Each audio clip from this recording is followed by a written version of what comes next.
"You will study him, my apprentice." The words echoed through the shadowed halls of the Emperor's sanctum. Cold, calculated, final. Darth Vader stood in silence as the holocron flickered to life. Before him materialized the image of a figure from ancient history, armored in black, his face obscured beneath a mask of cold steel, much like his own. This Sith was Darth Malgus, a warrior of the Old Republic, a figure whose story Palpatine claimed would be one of inspiration to the new Dark Lord Vader, a man who rose above weakness, a man who severed his attachments, a man who embraced the dark side with absolute finality. But this lesson, this is no mere recounting of a Sith's rise, this was a warning. On the surface, Palpatine wove a tale meant to ignite his apprentice's ambition. Malgus, he whispered, was a Sith who understood the cost of power. Once Malgus had been bound by love, a relationship that anchored him to the past, just as Vader had been shackled to Padme. Her memory, a festering wound beneath his armor, deeper than any burn. But Malgus had not let that weakness define him. No, Malgus had severed it. With his own hand, he had taken the life of the one that he loved the most. Cold, unforgiving, final. Do you see, Lord Vader? This is strength. Palpatine allowed Vader to believe that this lesson was meant to inspire, that through the ultimate sacrifice, the destruction of sentiment, one could ascend fully into the grasp of the dark side. And in truth, Vader understood the lesson. His master believed him weak, chained to the ghost of his former self, tied to the memory of a wife now long dead. But that was not the whole lesson. No, the truth was far more insidious, for Malgus was not merely a Sith who had overcome pain, he was a Sith who had betrayed his master, a Sith who had risen only to fall. Malgus had suffered gravely, wounded beyond recognition, his body shattered, his lungs broken, forced to live in agony, sustained only by the machinery that bound him to life, much like Vader. And yet, Malgus returned stronger. The pain had become fuel, the agony, a whetstone for his power, a lesson Palpatine meant for his apprentice to learn. Your injuries do not make you weaker, they make you more complete. They forge you into something beyond your enemy, something greater.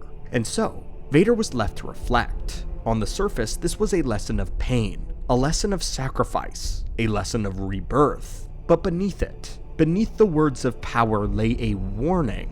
Malgus had not simply transcended suffering, he had rebelled. When the Sith Empire stood at its height, when the banners of the dark side spread across the galaxy, Malgus had turned against them. Not out of weakness, but out of ambition.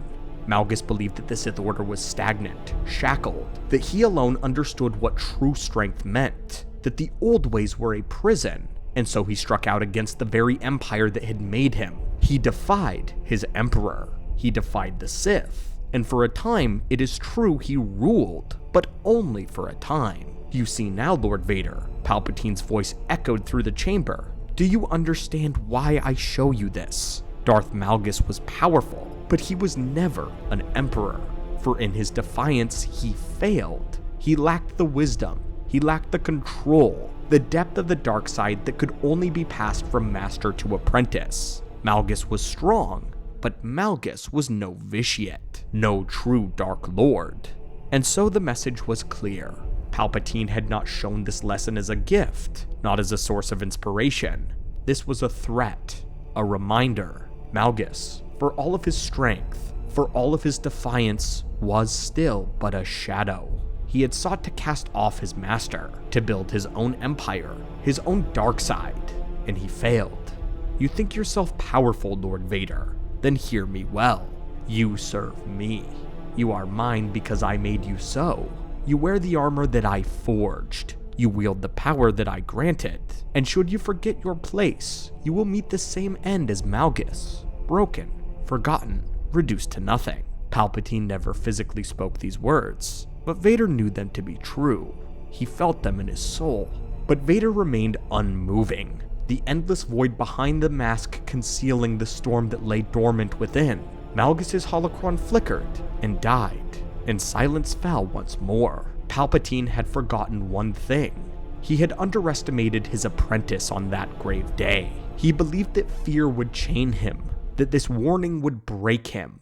But Vader did not see failure in the story of Darth Malgus. Darth Vader saw possibility, a reminder not of what it meant to serve, but what it would mean to rise. The story was not a warning, it was a challenge. And in the darkness of his mind, Vader whispered a silent promise. One day, you will fear me, my master, and I will not fail. Palpatine's decision to introduce the tale of Malgus to Vader was no random lesson drawn from the ancient histories of the Sith. It was a calculated move, designed not merely to educate, but to control, and to maybe even attempt to break. On the surface, the lesson appeared to be one of strength, information, and inspiration, but perhaps it was a reminder of what the dark side could truly do. Malgus was a warrior who severed all attachments. He had cast aside love, personally destroying the one that he cared the most for, to remove what his master believed to be weakness. Palpatine understood the lingering vulnerabilities within his apprentice. The ghost of Padme still haunted Vader, a shadow of his past identity as Anakin.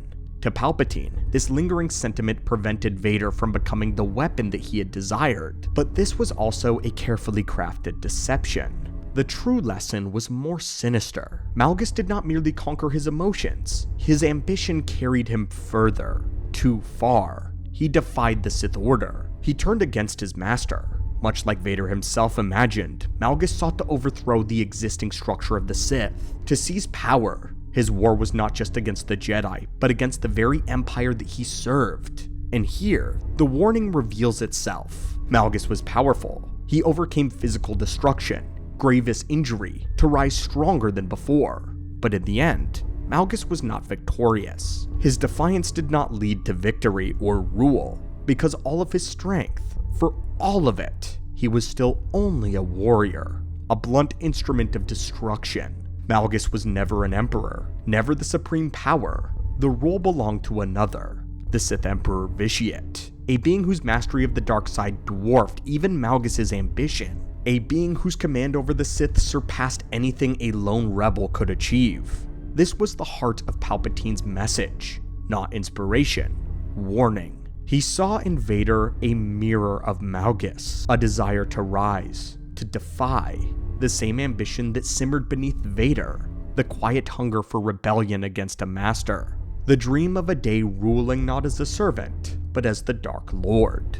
But Palpatine, ever the master manipulator, did not reveal the story of Malgus to stoke that flame. No, he revealed it to suppress it. You are powerful, Lord Vader, but you are not an emperor. The tale of Malgus was meant to break the will of his apprentice, to remind him that ambition without wisdom was self-destruction, that defiance would lead to ruin. He was clear. You may wish to rise against me, but you cannot. You serve because I allow you to serve. You live because I allow you to live. It was subtle, deliberate, attempting to chain Vader further, to make him fear what defiance may bring, to show that even a warrior as great as Malgus, who defied all limits of strength and survival, was crushed beneath the weight of true Sith power. A lesson of submission disguised as one of strength. A tale meant to remind Vader that the path of rebellion was the path to failure. But the Emperor underestimated Vader, for in the depths of his mind, behind the cool mask, Vader did not see weakness in Malgus. He saw potential. Malgus had been defeated, this was true. He had fallen short of becoming the Dark Lord that he had sought to be. Also true. But the lesson was true as well. For the very fact that Malgus defied the Sith, that he had challenged his master, this meant that there was a path. It meant that it could be done. And as Palpatine concluded his twisted tale, believing that he had reinforced his control, he had unknowingly planted a different lesson inside his apprentice. A lesson of defiance, of realization, that power was not meant to serve, it was meant to be seized.